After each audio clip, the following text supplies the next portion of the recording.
This segment of Panther Sports Talk is brought to you by CFU, the power of service.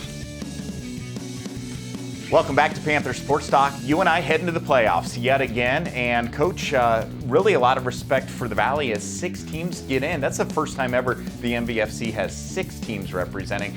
It says a lot about this league and what you've just been through, the gauntlet of playing these Valley football teams. Well, each time that we sit in this chair, we talk about we're playing number 10, number 9, number 2, number 4, and that's the strength of the league. And as it turned out, that's how it turned out in the final polls, is that going into the final playoff run, the pairings, there's 6 of us of 10 teams that are in the playoffs, and that's a tremendous feat for the league and a great compliment to the league. Why are you excited that this group can extend and compete for that national championship? Because they can learn from what they've done. We're going to get some guys back now that are just coming back off some of these injuries lists, so we get some guys back from that.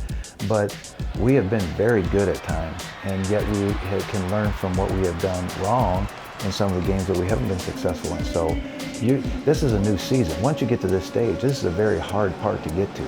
And now it's even harder to continue on because everybody is good.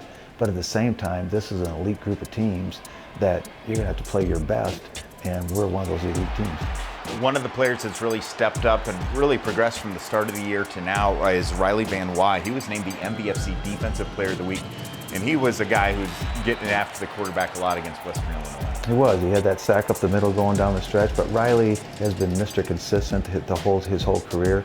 He's earned his way to the top of being the linebacker that he is. He's developed himself, he's trained himself, and he's mentally prepared himself, and he deserved more than anybody to be the player of that day. We have a story coming up here on Carter Schultz, and he was inducted into the prestigious UNI Athletics Hall of Fame about a month and a half ago. And why is Carter deserving to get in, and what did he mean to this football program?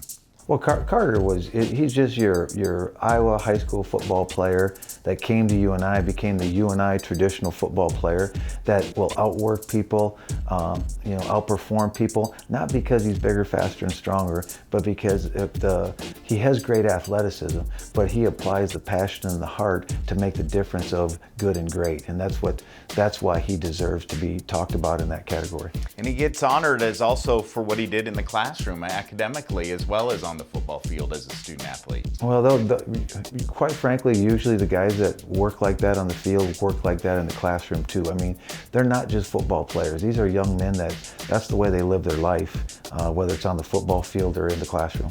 Here's that story on UNI Athletics Hall of Famer Carter Schultz.